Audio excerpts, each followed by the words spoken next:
If your company is registered in the United States, it's legit. So today I met with Laura, who is a good friend of mine, and probably what I can say, not just a pretty face. And that's the perfect example of what not just a pretty face means.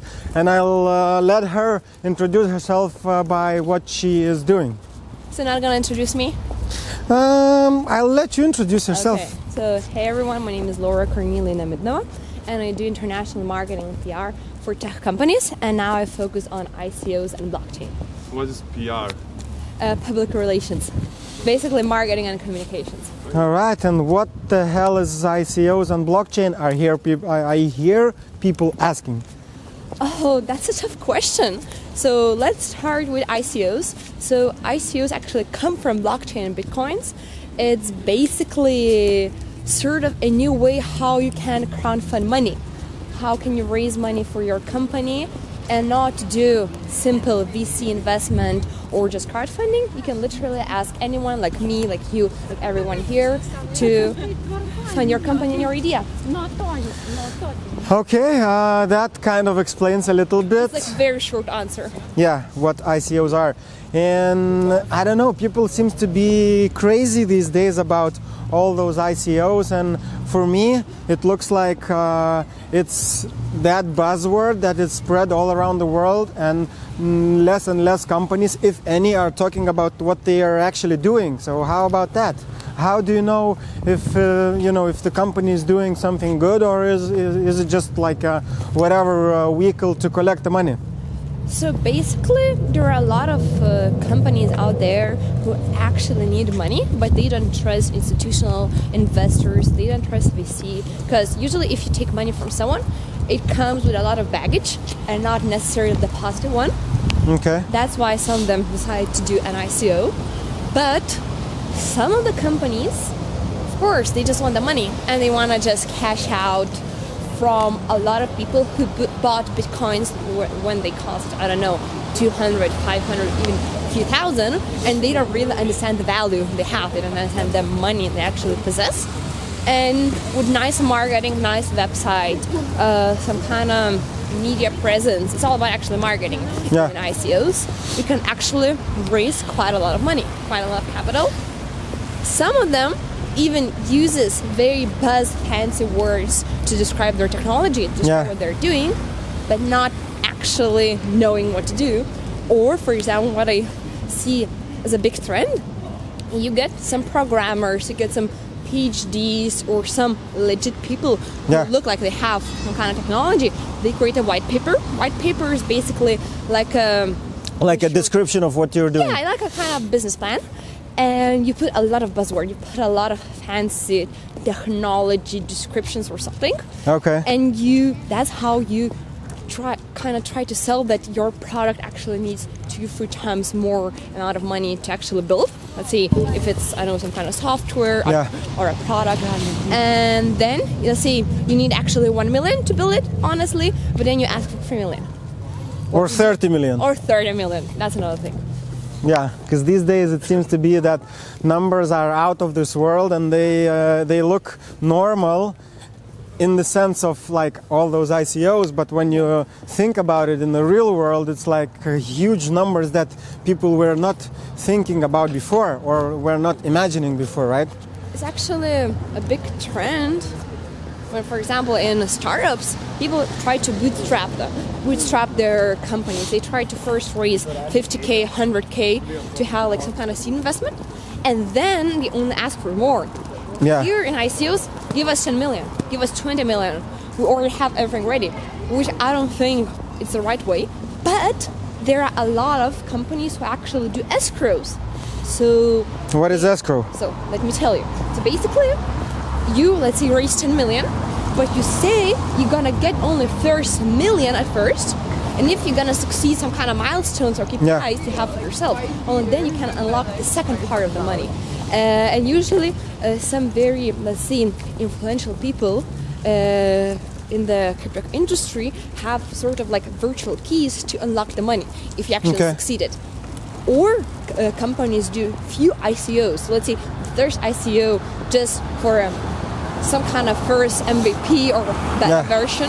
Then if they succeed to do that, well, then they say, hey, now we're gonna raise more money. But is it true, because I've heard from one company that raised like a big amount of money, is it true that it doesn't matter what they will do with that money? They are not kind of, you know, they don't have any obligations or anything to do something with that, or like to be responsible for returning or whatever it is. It's just they get the money and they can do whatever they want to do with it. Yes, there are a lot of companies who are not regulated at all, especially in offshore countries or smaller ones. But now, let's say United States or Singapore, Switzerland actually trying to issue some laws to sort of save the investors, so they wouldn't be scammed and literally losing their money. So yes, as a fact, they don't really have to deliver, especially even how they paraphrase the white paper. They don't say it's a business plan. They don't say they actually have to do it. That's how you even paraphrase it. So I believe that investors who are actually thinking of investing in any kind of ICO, they should look in what kind of country the company is registered. Are there any laws for ICOs? For example, in the United States, if your company is registered in the United States, it's legit. Then you can be more sure that you actually, the company actually has to deliver. Okay, so what, two parts of the following, two parts of the following question. So how about if the company is registered in Lithuania, in our lovely country, where we are now? And the second part of the question is like, how does Lithuania look in the global, on the global scale in terms of like how it's regulated, and how do we, what kind of companies do we have, and why do we launch more and more ICOs? So actually in Lithuania at the moment there are no regulations, and I don't think I know any ICO who actually does something in Lithuania. Shall we start? So they are just no, it's fine. It's okay. So we're going through pedestrian crossway right now. Poor operator. But I mean, they're Lithuanian, at least they are based in Lithuania, and they position themselves as Lithuanian companies. They can position themselves as they want to, but the company is usually registered anywhere else. Yeah. Most of them actually do it offshore. Okay. So basically, not that much trust in those companies that we could see. Actually, I would trust more Lithuanian companies because they're Lithuanian, so you actually know where they live, and they have kind of social responsibility. So basically, you can go knock on their door and say like, "Where is my 4 million that I've invested like a few months ago, and you promised to deliver something?" Exactly. Oh, you actually haven't promised anything. I just invested.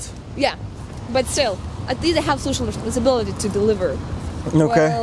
While you're investing in some project, which is, I know, somewhere in Asia, or let's say in Asia or Africa, you're not gonna pay for your ticket to actually fly there, meet the founders. Where here, it's more connected.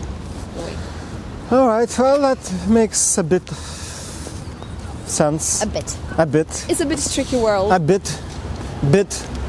Somehow these days rhymes with nothing else than Bitcoin. Bitcoin, that's true.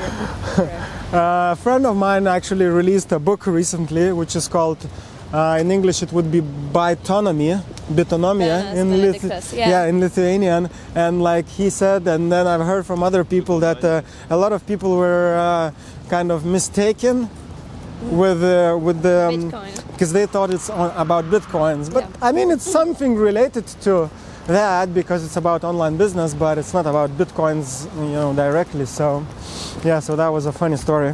Let's continue our conversation while walking through the streets of lovely Vilnius, Lithuania. Let's take it easy. So second part of the question was, how does Lithuania look in the global on the global scale in terms of like cryptocurrencies, ICOs, and all those companies and people and everything? Actually, Lithuania looks quite well compared to other countries. Okay. We kind of, I think, failed a bit with startup world. Kind of didn't leave the mark there. But I believe that in a few years, when actual products will be built by Lithuanian ICOs, we'll be very surprised. Do you think that the actual products will be built? for the thing is, yes, I actually have faith in our country and in our people. And in our people. And in our people. Okay. And actually, I believe people do the work, and maybe we'll be actually one of the nations who actually have products, not like other countries who just raise money in order just to raise money. Okay. So would you say that, I like to bring that comparison, like cryptocurrencies and, speculating and real estate. So would you say that it's more of a speculation when we talk about cryptocurrencies and it's more of an investment when we talk about real estate? Actually, I believe there are a lot of currency investors who, some of them are just speculators, others are investors. Let me elaborate more. So one part of investors, there are those who actually do their homework, do their research, and they know why they're investing in, let's say, a certain coin. They believe in the technology or the future value. They're doing it more as an investment. Or let's say they invest in ICOs because they actually believe that the company is gonna build what they're promising. Yeah. But there are other investors, more like speculators, who, let's say, invest in ICO so that they know after the successful ICO, the coin value will rise, so they can literally cash it out. Or they do so-called pump and dumps. Like a lot of people are buying some coin at the same time, and then who first cashes out, those make money. Okay. So there's same kind of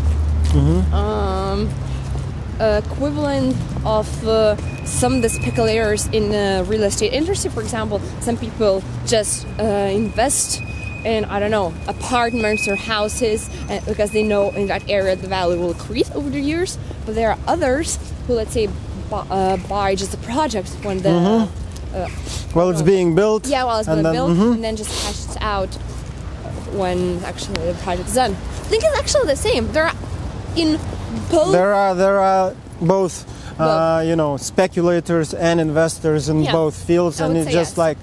And I would probably agree with you that, if you know what you're doing, then it's more of an investment kind of thing. And, and if you're like depending or like hoping that it will go up in the short term and that's what you want to do, that's more of a speculating. Investment is long term and speculating or trading is the short term thing. So I believe those who invest, they actually make money. And traders, sooner or later, I don't believe you can't make money in trading, but you can in investment. Okay.